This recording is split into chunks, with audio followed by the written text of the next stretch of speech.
Salve, gente, como é que vocês estão? Vamos embora com o podcast de hoje? Hoje nós vamos ouvir um pouco do Dorival. Como eu comentei no podcast de ontem, eu queria ouvir ontem não deu tempo, né? A gente fala demais, né? E ouvimos só Luiz Castro. Mas eu queria ouvir com vocês um trecho, apenas um trecho da coletiva do Dorival Júnior, onde ele fala sobre a questão dos técnicos, né? Técnicos portugueses, técnicos estrangeiros. E o Dorival ele faz uma declaração que, na minha opinião, é de um cara, assim, é de uma bagagem intelectual que é impressionante, cara. É impressionante, assim. Ele fala coisas que eu, por exemplo, eu sequer tinha pensado, né, sobre o assunto. Quando a gente fala de e a questão não é nem ter esse debatezinho de ter técnico estrangeiro, português, argentino, né, aqui no futebol brasileiro, mas é sobre a questão de um técnico estrangeiro no comando da seleção brasileira. E o Dorival, e a gente, obviamente, quando a gente fala sobre isso, e eu falei sobre isso, né, a questão do nome do Carlo Ancelotti,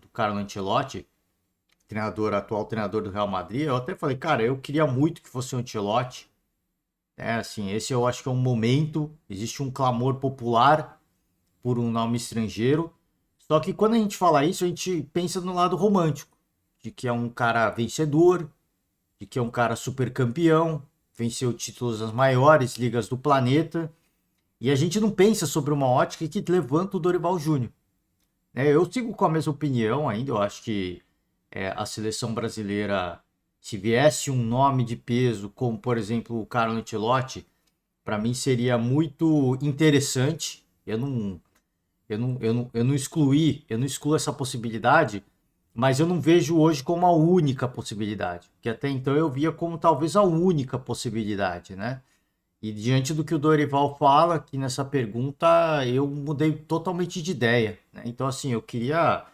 Dorival, muito provavelmente jamais vão me ouvir, mas eu queria fazer um agradecimento aqui pelo Dorival, porque é que eu falei, cara, se o Dorival ele traz uma bagagem intelectual que eu queria que o Dorival fosse treinador da seleção brasileira, né? Eu falei aqui, não, eu acabei de cometer uma gafe comigo mesmo. Porque quando a gente falava assim, técnico para a seleção brasileira, eu dizia que o Dorival para mim seria um nome. Talvez do Brasil seria o único nome. Treinador brasileiro, não do Brasil, né? Porque do Brasil o próprio Abel Ferreira, mas de treinador brasileiro, eu acho que o Dorival, eu não lembro, eu falei dois nomes na época, né? Quando o Tite saiu de fato, né? E o Dorival foi um dos nomes brasileiros, então foi um negócio que eu tinha descartado, né? E diante do que ele falou, para mim é ainda mais, cara, se ele se torna um nome ainda mais forte, né? Um cara assim, cara, de um conhecimento que é impressionante. Ele nunca se, ele nunca se estressa, também não vamos falar nunca, né? Mas o Dorival você vê raramente ele se estressando, raramente ele ser deselegante, raramente ele sair do tom. É muito difícil você ver o Dorival tendo uma atitude intempestiva. Ele é um cara muito esclarecido. Não que os outros não sejam, tá? Antes que você me critique, não que os outros não sejam. Mas o Dorival ele é sempre um cara que, pô, assim, é o trabalho de todo mundo, eu vou respeitar. Né? Mesmo que eu possa não estar sendo respeitado. Então, o cara, assim, é de um. Falei, vou repetir, até se não repetiu, assim, é de uma capacidade intelectual que é impressionante. E é por isso que eu queria ouvir com vocês hoje esse trecho da coletiva do Dorival. Então, deixando os créditos aqui, tá? Não vou passar por nenhuma notícia esportiva de hoje. Até pensei em falar mais uma vez sobre essa questão das apostas, né? Desse esquema de apostas esportivas, operação penalidade máxima. Vamos esperar um pouquinho mais, né? Todo dia tá se falando um pouco mais. É um assunto que não vai sair da mídia em pouco tempo.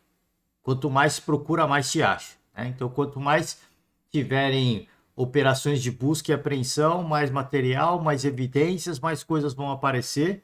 O próprio Rafael Sobes falou sobre isso. Eu tinha falado, cara, aqui também. Quando a gente fez um podcast dedicado para isso, você procurava achar. Até vários personagens do mundo esportivo estão falando a mesma coisa. Se procurar, vai achar, cara. Vai achar coisa que não sei não, hein? Não sei não. Pode achar gente muito importante no meio também. Então, vamos esperar um pouco mais apurações, mais nomes. E a gente fala um pouco mais sobre isso quando a gente tiver também mais informações, possivelmente mais nomes, mais réus, enfim. Então, sem mais delongas, aqui deixando os créditos, né? O São Paulo FC, o canal oficial do São Paulo no YouTube. Então, sempre faço convite a você para se inscrever no canal. Curte o vídeo se você gostar da coletiva do Dorival. Tá? Tem toda a coletiva falando do jogo sobre Fortaleza, mas eu queria abordar especialmente esse trecho aqui em que o Dorival fala sobre a questão de um técnico estrangeiro no comando da seleção brasileira. Boa noite, professor.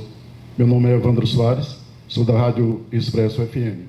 Desculpe eu fazer uma pergunta um pouco fora do contexto da partida de hoje, professor. Eu queria saber do senhor, devido à cessão de alguns treinadores estrangeiros, no Fortaleza, nós temos um excelente treinador, Pablo Voivoda, que está fazendo um excelente trabalho, e outros clubes também. Está acontecendo também a cessão também destes treinadores estrangeiros. Podemos falar assim. Professor, o senhor acha que a CBF está sendo precipitada em já pensar em contratar um treinador estrangeiro para a seleção brasileira? Olha, eu acho que primeiro nós temos que respeitar todos os profissionais que aqui estão. É uma troca que ela é saudável. A única contestação que eu faço é que a nossa licença não é reconhecida fora do nosso país. Então, os cursos que nós fazemos da CBF, que não são baratos, eu fico imaginando um treinador da Série A, da Série B, por exemplo, que, graças a Deus, tenham a possibilidade de se formarem. Fico pensando naqueles que terminam as suas carreiras no interior do país, trabalhando em times menores, que condição terão de um dia poderem chegar a terem uma licença legalizada, justamente porque não tem como pagarem os valores pedidos pela CBF. Segundo aspecto, eu acho que nós temos excelentes profissionais dentro do país. Independente de termos aqui profissionais de fora e que tenham que ser respeitados, volto a dizer, nós gostaríamos de ter a mesma liberdade de podermos trabalhar aí fora, coisa que não podemos. Então, quando as pessoas falam, os treinadores brasileiros ficaram parados no tempo e no espaço. É mentira isso. Mentira por quê? Porque nunca foi exigido de nós uma formação. Quando eu comecei mesmo a trabalhar, no mínimo seria exigido um curso de educação física, coisa que eu tive porque eu me formei ainda quando eu era atleta. Mas a grande maioria nunca se preocupou com isso porque nunca foi exigido. Nem tampouco o curso de educação física era exigido. Se eu fosse, por exemplo, na minha época aqui, o presidente Ribamar Bezerra, eu poderia contratar o meu vizinho como treinador do meu clube, porque nada era exigido. Então a CBF nunca se preocupou com isso. Nesse momento que nós precisamos do apoio da CBF, a CBF pensa num profissional de fora. 5 vezes nós somos campeões mundiais. 5 vezes nós somos comandados por profissionais brasileiros. Nós tínhamos os melhores jogadores do mundo. Puta, é verdade, concordo. Mas nós somos campeões mais de 5 vezes. Então, é porque nós sempre tivemos grandes e talvez os melhores jogadores do futebol mundial. Mas nós fomos campeões 5 vezes porque nós tínhamos também um grande comandante, um cara que serviu de exemplo. Então, o que eu falo é isso: se nunca nos foi exigido nada, agora nós estamos sendo cobrados por uma condição que nunca nos foi dada, de podermos nos formarmos para que fôssemos treinadores profissionais reconhecidos com uma licença hoje da UEFA, que, por conhecer todas as carências que existem entre as federações sul-americanas e a Conmebol, se aproveita desse fato para frear a nossa ida para o mundo árabe, para o mundo asiático ou para o mundo europeu. Por isso que poucos treinadores, à exceção da Federação Argentina, que largou lá na frente há mais de 30 anos, têm possibilidades de estarem trabalhando no mercado europeu. Então, por isso que a gente se questiona muito em relação a isso. Se nem a CBF, que é quem nos conduz a um curso, acredita no potencial do treinador brasileiro, quem vai acreditar? Então, é essa a única condição que nós discutimos com a própria entidade maior do futebol, que nos proporciona um curso de formação e, de repente, tira do profissional brasileiro, teoricamente, porque ainda não se consumou, a possibilidade de um desses profissionais estarem à frente da nossa seleção, o que sempre foi uma condição em que nunca abrimos para discussão, porque nós temos realmente grandes profissionais dentro do país. Independente de tudo que nós passamos aí ao longo dos anos, tem grandes trabalhos aí, tem grandes profissionais e que merecem serem respeitados pelo momento que passaram. Era impressionante, assim. Impressionante. Essa fala do Dorival. Quando eu ouvi, eu falei, caraca, é algo...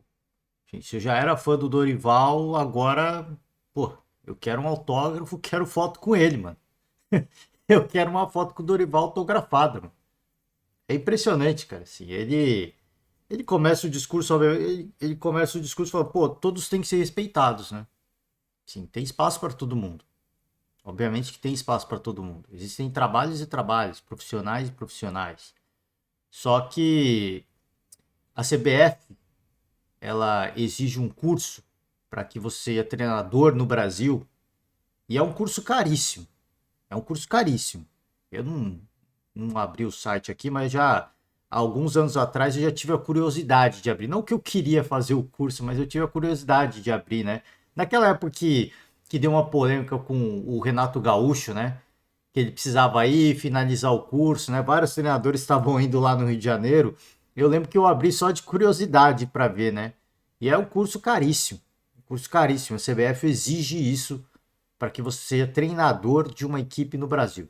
A CBF exige. Só que esse curso não tem validade fora do Brasil. É um curso que só vale no Brasil. Como o Dorival disse, a Argentina é diferente. A formação da Federação Argentina permite que os argentinos treinem alguma equipe na Europa. Então, se o treinador brasileiro ele quer ter a oportunidade de treinar uma equipe na Europa, esse treinador tem que fazer um curso na Europa. Então, alguns treinadores mais jovens, né, já vão para a Europa. O exemplo mais recente, o Carpini, o treinador do Água Santa. Ele foi agora para a Europa, foi fazer o curso lá da UEFA, né, se eu não me engano.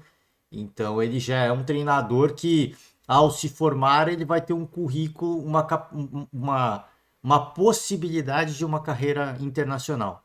Porque os treinadores brasileiros não têm mais. Não tem mais, porque não é uma licença certificada pelas entidades internacionais. Estou falando, por exemplo, do principal mercado, né, do futebol mundial, que é a Europa. Né? E assim, essa questão de você contratar um treinador estrangeiro para o comando técnico da seleção brasileira, é isso que o Dorival falou. Para mim, eu concordo totalmente com o que o Dorival falou. A CBF contratar o estrangeiro, ela tá... Cara, assim, ela meio que tá pisando no seu próprio curso de certificação de treinadores, né? Ela tá cuspindo no seu próprio curso. E ao cuspir no seu próprio curso, ela obviamente está ignorando a capacidade do treinador brasileiro. Então, assim, nós formamos os treinadores brasileiros. Só que a gente vai contratar o estrangeiro, porque a gente entende que no Brasil não há um treinador capaz de treinar a seleção brasileira. Ou seja, o seu curso é uma porcaria. Então, assim, estão exigindo da gente, como diz o Dorival, algo que nunca nos foi cobrado. Né? Você entende essa situação? É óbvio que, assim, tem coisas que eu não concordo com o Dorival, por exemplo, que ele fala assim, a seleção brasileira ela é pentacampeã mundial e foi pentacampeão mundial com os treinadores brasileiros, uma coisa que o próprio Vampeta fala na Jovem Pan. Só que os tempos mudaram, né? Esses caras sabem que os tempos mudaram, que a coisa mudou. Até 2002, até 2006, eu diria, cara, a seleção brasileira era a melhor seleção do mundo em termos de nomes individuais. Hoje já não é mais. A partir de 2010, se a gente pode dizer assim, as seleções europeias, elas começaram a ficar cada vez mais galácticas. Galácticas, eram sempre... As seleções europeias sempre foram seleções competitivas. Não à toa tem Copas do Mundo também.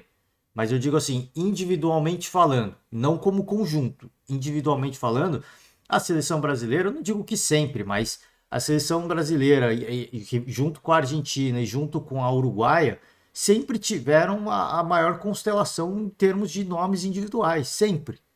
Sempre, até 2002, 2006 no máximo. Depois disso, tudo começou a ficar meio mesclado. Tudo começou ou as seleções europeias começaram a ficar cada vez mais e mais galácticas. Você pega uma seleção francesa hoje, é um absurdo. Você pega a própria seleção inglesa, é um absurdo também a seleção inglesa. Em termos de nomes individuais, é isso que eu tô falando, tá? Como conjunto é outra história. Na Copa do Mundo ganha sempre o melhor conjunto. A Itália de 2006, você pode usar o argumento que você quiser. A Itália de 2006 só tinha um bom conjunto. Tinha um ou dois nomes, né? Que com todo respeito, se você é torcedor italiano, é com todo o respeito do mundo. Mas se você olhar com cuidado a Itália de 2006, você não vai falar, cara, que seleção maravilhosa, né? Não era. Aquela seleção penou para se classificar para o mata-mata. Eu lembro que passou de uma oitavas de final, assim, com um pênalti maroto, Mandrake no final do jogo, se eu não me engano, foi contra a Austrália, né? Eu lembro, cara, e depois sim, o time foi ganhando corpo, foi evoluindo, batendo uma França com muita tranquilidade, né? Ali na semifinal, com muita tranquilidade, não, foi nos acréscimos, né? Não, foi a França não. 2006 foi a Alemanha, A França foi a final, caramba. E até a final também. Foi difícil, mas até a expulsão do Zidane, por exemplo. Então, cara, assim, não era uma super seleção. O conjunto sempre acaba prevalecendo. Agora, em termos de nomes individuais, até 2006, talvez o Brasil tinha a maior constelação do planeta, né? Nomes de talentos individuais, é isso que eu tô falando. Não como conjunto. Hoje o cenário mudou. A seleção brasileira não tem não tem a melhor seleção em termos de nomes, em termos de craques, em termos de talentos individuais. Não é mais a seleção brasileira. Então os tempos mudaram. Nesse quesito eu não concordo com o Dorival de que a gente sempre foi assim e não é agora que a gente tem que mudar. Eu acho que existem portas para mudar. Eu acho que tem que sempre ter porta para mudar. Porque o futebol mudou. E ele sabe disso. O Dorival é um dos caras que hoje ele pratica o futebol. Se você pensar o futebol de hoje, ele pratica um dos melhores, ele tem uma das melhores filosofias para o futebol moderno. O Dorival tem. Então ele sabe o quanto o futebol mudou. Ele sabe que o jogo é muito físico, né? Ele sabe que a intensidade, assim, vai pegar. Ele sabe que tem que fazer a gestão do elenco em algum momento, né? Ele sabe, ele tem o conhecimento. Não à toa é um dos treinadores hoje brasileiros mais bem-sucedidos. E um nome que, para mim, seria um belo nome para comandar a seleção brasileira. Seria um grande nome, aliás. Porque é um treinador conciliador. Você liderar uma seleção nacional é óbvio, né? Mas para você liderar uma equipe nacional, uma seleção, você precisa ser conciliador. Você não tem tempo para treinar. E o Dorival, ele mais de uma vez, ele mostra essa capacidade de, cara, sem tempo para treinar, ele é um treinador conciliador e ele consegue em pouquíssimo tempo fazer um elenco jogar um futebol, se não agradável, um futebol competente. Ele já mostrou isso em vários trabalhos. Por isso que eu acho que ele seria um grande treinador para a seleção brasileira. Acho. Mas é essa coisa que ele fala do. Então, só retomando aqui. Eu acho que sempre existe porta para mudança. Eu acho que existe espaço para um treinador estrangeiro. Mas eu concordo muito com ele quando ele toca nesse tema. De que, cara, a gente está sendo cobrado por algo que nunca nos foi exigido. Há poucos anos atrás, um dirigente de um clube poderia contratar qualquer pessoa para ser treinador. Qualquer pessoa. Depois passou-se a ter uma exigência de um curso de educação física. Agora precisa da certificação da CBF, que é um curso caríssimo, caríssimo, e que a CBF, ao simpatizar com a contratação de um gringo, de um estrangeiro, ela simplesmente está dizendo que o seu curso não vale de nada, né? Que o seu curso de formação é apenas para se trabalhar, não está formando treinadores competentes e que o treinador brasileiro não é competente para liderar a seleção brasileira. Eu concordo isso com o Dorival. É isso que se questiona, né? É isso que se questiona. Se o Brasil tivesse uma certificação de treinadores que tivesse validade nos principais mercados do futebol mundial, aí sim, aí você pode dizer, cara, o treinador brasileiro, né, ele hoje ele tem uma certificação que o permite trabalhar na Europa. Se não tem nenhum treinador lá, é sinal que alguma coisa está errada. É sinal que talvez os caras precisem se atualizar. Só que os caras não podem trabalhar na Europa. Esse que é o ponto, a certificação não permite. Então, assim, não tem treinadores brasileiros na Europa e sempre tem mais argentinos, por quê? Será que é por causa disso? Pode ser isso também. Pode ser. Por isso que assim, se cobra dos treinadores brasileiros, e eu concordo, vou repetir nessa tecla aqui, uma coisa que nunca foi exigida deles, né? É óbvio que assim, nunca foi exigido, isso também é exagero, né? Óbvio que sempre foi exigido, principalmente por vários personagens da imprensa, críticos comentaristas da imprensa esportiva, um futebol mais, cara, assim, você modernizar conceitos de jogo. É tanto que tá aí, a gente sempre acompanha os jogos das ligas europeias e eu vira e mexe e vejo comentaristas falando, cara, a gente precisa evoluir alguns conceitos, a gente precisa mudar algumas ideias, isso aqui tá ultrapassado. Então a exigência dos treinadores, pros treinadores brasileiros, ela sempre foi alta, não é que nunca se exigiu. E aí eu volto de novo. Nisso eu não concordo com o Dorival também. E cito o nome de um personagem que eu sempre cito aqui, que eu acho que faz um comentário em relação a isso, cara, excelente. Você pode não gostar dele, mas Mauro César Pereira é um cara que sempre fala. Cara, essa coisa do treinador resenhão, boa praça, essa coisa folclórica, não tem mais espaço para isso. Os treinadores brasileiros, eles só querem segurar o cargo. Então, o trabalho dos treinadores ao chegar no novo clube é um trabalho de rejeição à bola. A gente vai jogar para se defender, ganhar o jogo no contra-ataque para segurar o cargo, né? Ele fala assim, o treinador brasileiro é o único cargo em que você faz um péssimo trabalho para segurar o seu trabalho, para segurar o seu cargo. Eu concordo com o Mauro nisso. Então, assim, crítica sempre existe, cobrança sempre existiu. Agora, nesse ponto, eu concordo com o Dorival. De que, assim, estão exigindo da gente algo que nunca nos... Estão cobrando da gente algo que nunca nos foi exigido. Isso eu digo em relação à CBF. A CBF, ela ao flertar, isso não foi consumado ainda, como diz o Dorival. Isso não foi consumado, mas ao flertar com a possibilidade de trazer um treinador estrangeiro, a CBF ela tá realmente, cara, assinando embaixo que seu curso de treinadores é uma porcaria. Ele é uma porcaria. Ele tem validade para você poder trabalhar, mas é uma merda. Peço perdão da palavra, mas é isso, né? É isso. Então eu concordo nesse ponto com o Dorival, não concordo com alguns pontos, obviamente, né? Que aí eu acho muito exagerado, essa coisa de nunca nos foi exigido. A imprensa, os comentaristas esportivos sempre exigiram mais, especialmente após o fenômeno Jorge Jesus. Depois que o Jorge Jesus fez aquele trabalho no Flamengo, o nível de cobrança em relação aos treinadores brasileiros aumentou muito. Mas aumentou, cara, assim, demais. De que dá para praticar um futebol melhor. Precisou vir um português para mostrar que dá para fazer mais. E isso, antes disso, já se cobrava muito, né? Porque é o que eu falei, esses caras assistem e comentam jogos da Champions League, do campeonato inglês, La Liga, né? Série A italiana, os caras acompanham tudo. Esse cara, existe uma visão moderna do que é o futebol.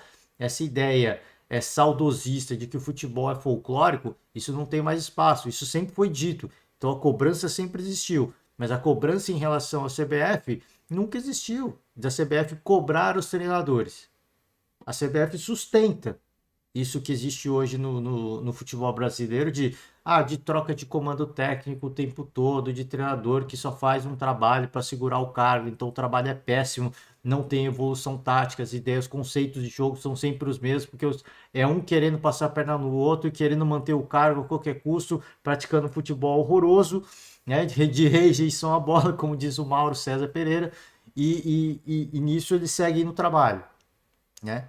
A CBF ela meio que alimenta isso. Ao permitir que os clubes façam trocas de treinadores a hora que eles quiserem, eles permitem que não exista necessariamente um projeto esportivo e que esse ciclo vicioso se mantenha. Então nunca se cobrou isso dos treinadores, nunca se exigiu isso dos treinadores, né? Então é realmente complicado, assim. Eu concordo com várias coisas que o Dorival falou, um discurso que, como eu falei, cara, assim, de um nível intelectual impressionante, cara. Impressionante. E tem mais uma pergunta, se eu não me engano, essa outra pergunta também é muito interessante. Vamos ouvir essa aqui e aí a gente encerra o podcast de hoje. Dorival, só aproveitando que a gente saiu do tópico do jogo e num momento tão importante, tão decisivo para o futebol brasileiro, você como um dos principais treinadores do nosso futebol, como é que você encarou essas denúncias sobre a manipulação de resultados desta semana? É lamentável tudo isso, é triste, só que eu prefiro aguardar um pouquinho para que se apurem realmente todas as situações e depois apontemos o dedo. Porque é muito fácil, muitos nomes estão sendo ventilados e de repente nós não temos comprovação de nada. Muitas conversas estão sendo jogadas aí ao léu, então nós temos que ter muito respeito com essas pessoas, entendemos que é um momento realmente muito delicado, porém sem que acusemos ninguém nesse instante até que se comprove muita coisa. Até porque nós vivemos, e não podemos nos esquecer disso, no país da impunidade, onde muita coisa acontece e de repente não se dá importância, ou melhor, se fecham os olhos. Então, se realmente tem acontecido fatos, nós temos que apurá-los até o final. E infelizmente, caso aconteça de um ou outro terem participado dessas situações, naturalmente terão que ser punidos pela gravidade da situação apresentada. Encerramos então com o técnico Que ele, Dorival Júnior. ele vai no assunto da questão, né, da operação penalidade máxima, e fala, cara, assim, né, tomar um certo cuidado, mas para todos os que forem de fato condenados, as punições e as medidas cabíveis, né? Falei que eu não ia trazer notícia, mas já que o Dorival falou sobre isso, vamos falar, né? A gente vem vendo vários casos de clubes que estão analisando a situação de alguns jogadores e de clubes que já estão afastando alguns jogadores. É preciso, como eu falei, cara, assim, vários nomes vão ser veiculados, vários nomes vão aparecer. E às vezes um nome pode até aparecer numa conversa, numa lista, num trecho, até como uma forma de vingança, né, de retaliação. Ah, fulano não quis entrar no esquema, então vamos citar o nome do cara. Vamos fazer uma delação premiada e dizer que o cara participou. Né? E aí cabe o clube apurar, porque é um negócio muito sério, isso pode acabar com a carreira do jogador.